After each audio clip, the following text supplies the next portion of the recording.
How Night Came from the Sea, a story from Brazil.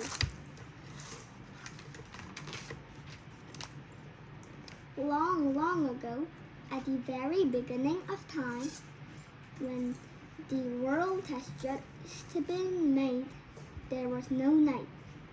It was always daytime.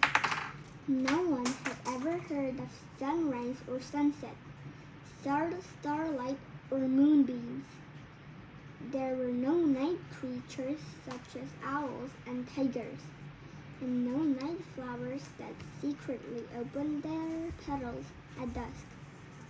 There was no soft night air, heavy with perfume.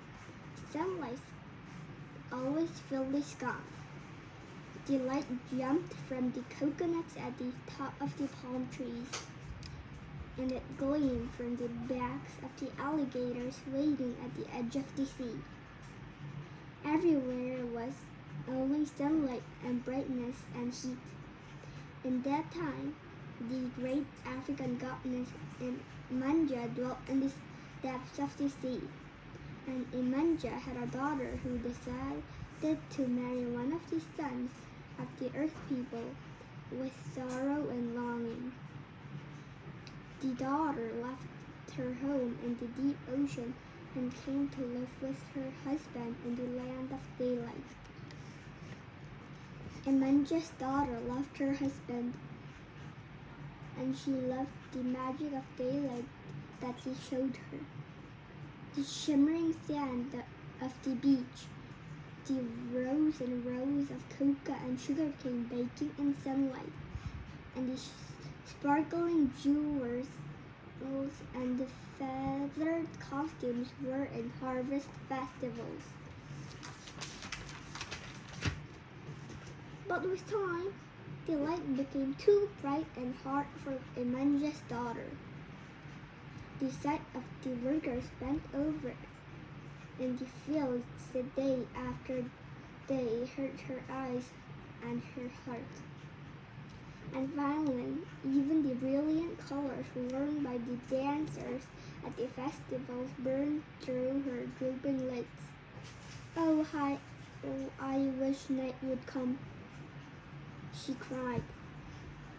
Here is always daylight, but in my mother's kingdom there are cool shadows and dark, quiet corners. Her husband listened to her with great sorrow, for he loved her. What is night? He asked her. Tell me about it, and perhaps I can find a little of it for you.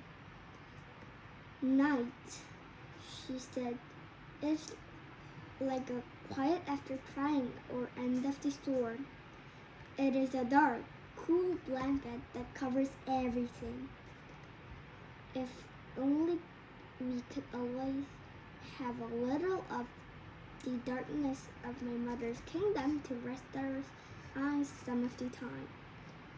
Her husband called at once his three most faithful servants. I am sending you on a very important journey, he told them.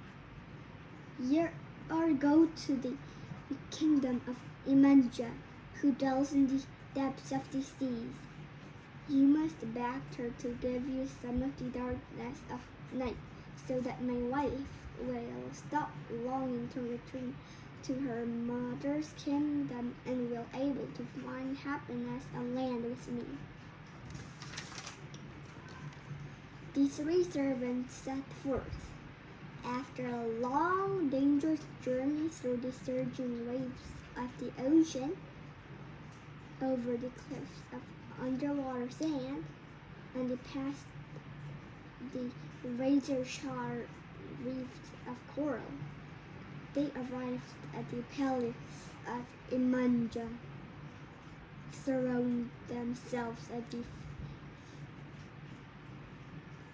feet of the goddess, they begged her for a night to carry back with them. Stand up, you foolish man, she commanded. How can you beg a mother whose child is surfing? and without a second lost, she packed a deep bag of night for them to carry through the circling currents of water. But, she said, you must not open this until you reach my daughter, because only she can calm the night spirits I have packed inside. The three servants pulled the big bag alongside them as they swam back through the cool, swirling sea. Finally, they emerged into the bright sunlight of the shore and followed the path to strange sounds. They were the boxes of all the night creatures squeezed inside. The servants had never heard the strange chorus of night screeching before, and they shook with fear.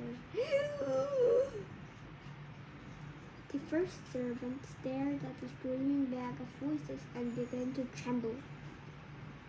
Let us jump this bag of the night and run away as fast as we can, said the second servant. Coward, said the third, trying to sound the brave. I'm going to open this bag and see what makes all those terrible sounds. He laid the bag on the ground and opened it, stealing wax with his teeth.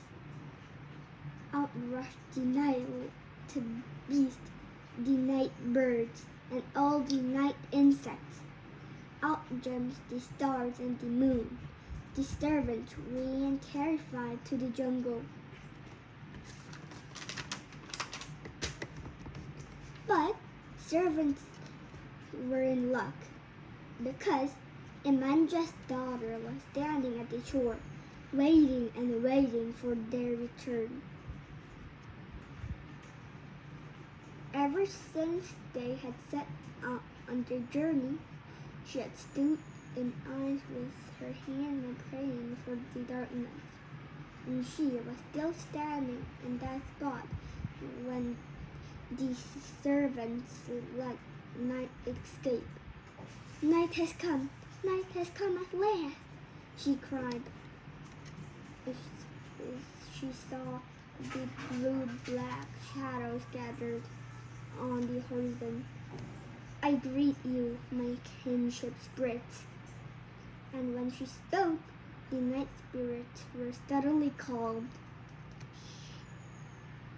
and there was hushed darkness everywhere. When the gentle hum of the night creatures began, and moonbeams flickered across the sky, the creatures of the night appeared before her, the owl hunting by the moonlight, and the tiger finding its way through the forest by smelling the dark, damp earth. The soft air grew heavy with the smell of night perfume. To Imanja's daughter, this coming of night was indeed like the quiet after crying or end of the storm. It was like a dark, cool blanket covered everything, and just as if a soft hand had soothed her tired eyes, Imanja's daughter fell fast asleep. She awoke feeling as if she were about to sing. How restless she was after the coolness of her night dreams.